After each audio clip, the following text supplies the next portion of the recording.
नमस्कार दोस्तों, मैं मदन लाल शर्मा ब्रेकफास्ट टाइम बेनकाब जूम न्यूज़ में आपका स्वागत करता हूं। दोस्तों, हम आपको एक ऐसी शख्सियत से आज परिचय करा रहे हैं जो आज 65 साल की उम्र के अंदर 100 मरीजों को मुफ्त में खाना खिलाती है।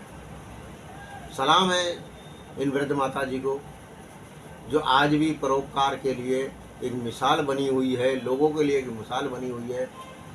और ये एक उदाहरण है कि कोई भी चाहे तो क्या नहीं कर सकता और किसी भी उम्र में क्या नहीं कर सकता। तो आप इसे जानिए। उनका कहना है, मैं रुकने वाली नहीं। 65 की उम्र की बुजुर्ग महिला रोजाना 100 मरीजों को मुफ्त खाना खिलाती है, खिचड़ी खुद, लेकिन स्वयं वो पार्किंसंस की शिकार है।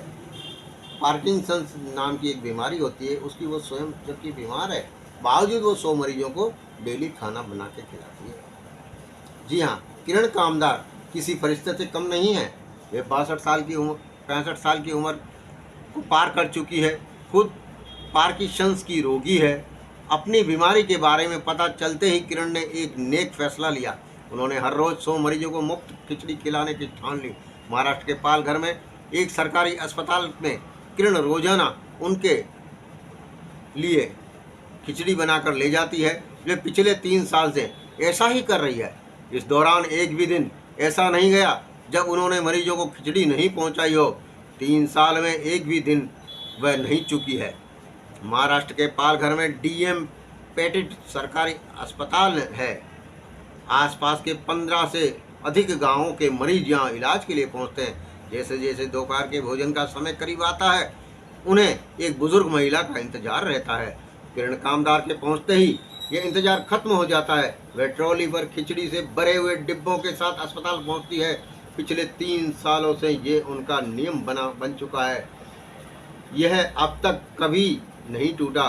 किरण पालघर की ही रहने वाली है। कई घंटों तक वह अस्पताल में एक कमरे से दूसरे कमरे में जाती है।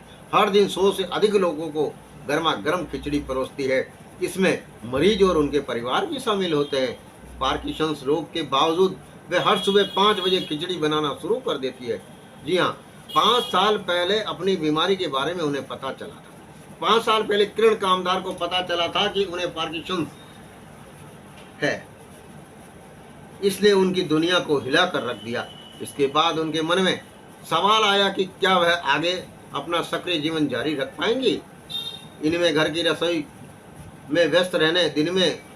रसोई में व्यस्त रहने और पड़ोस के बच्चों को पढ़ाने से लेकर सेरेब्रल पाल्सी से पीड़ित बेटे की देखभाल करने तक सभी चीजें शामिल थी।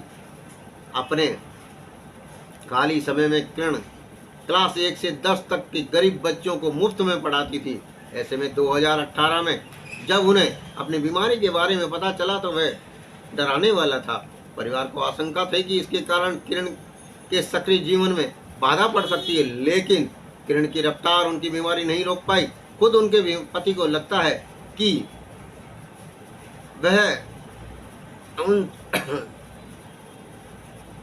वह किरण के सक्रिय जीवन में बाधा नहीं डाल सकती है, लेकिन किरण की रफ्तार उनकी बीमारी नहीं रोक पाई। खुद उनके पति को लगता है कि वह उन सबसे सकारात्मक महिलाओं में से एक है जिन्हें उन्होंने देखा है। यहाँ से आया खिचड़ी परोसने का आइडिया। डायग्नोसिस के 2 साल तक किरण ने घर पर बहुत समय बिताना शुरू कर दिया। वह खुद को व्यस्त रखने के लिए लगातार कुछ न कुछ तलाशती रहती थी। फिर फरवरी 2021 में उनके मन में एक आइडिया आया। उनकी बेटी पलक की दोस्त अस्पताल में भर्ती थी। वह अपनी मां के साथ उनसे मिलने गई। अस्पताल को मरीजों से भरा हुआ देख दोनों हैरान रह गए। किरण को यह सब अच्छी नहीं लगी। उन्होंने संकल्प किया। वह पालघर जिले के उपायुक्त से मिली। जैसे ही उन्होंने मरीजों को खिचड़ी परोसने की योजना बताई, डिप्टी कमिश्नर उत्सुक होकर सहमत हो गए और किरण को अस्पताल की दिन रानी बदलानी से भी सहमति मिल गई। अच्छे खाने की अहमियत समझती थी। किरण के परिवार ने सोचा कि यह उनका ध्यान भटकाने का अच्छा तरीका होगा। बीमारी का पता लगने के बाद तो किरण को कई न्यूरोलॉजिस्ट के पास ले गए। सभी सहमत थे कि ऐसे मामले में सक्रिय रहना सबसे अच्छी बात है। किरण खुद जानती थी कि बेहतर महसूस करने और जल्दी ठीक होने के लिए अच्छा खाना कितना महत्वपूर्ण है।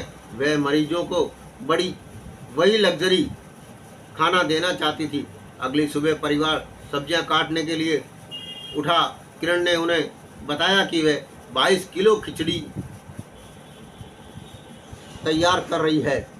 सभी को इसमें शामिल होने और मदद करने के लिए कहा।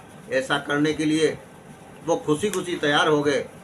तो जी हाँ दोस्तों, ऐसी बुजुर्ग महिला को साहसी महिला को जो स्वयं गंभीर बीमारी से पीड़ित होते हुए भी 100 मरीजों को रोजाना भोजन दे रही है, यानी उनको एक जीवन दे रही है, उनको एक सहारा दे रही है, उसको हम कोटि कोटि नमन करते हैं, प्रणाम करते हैं।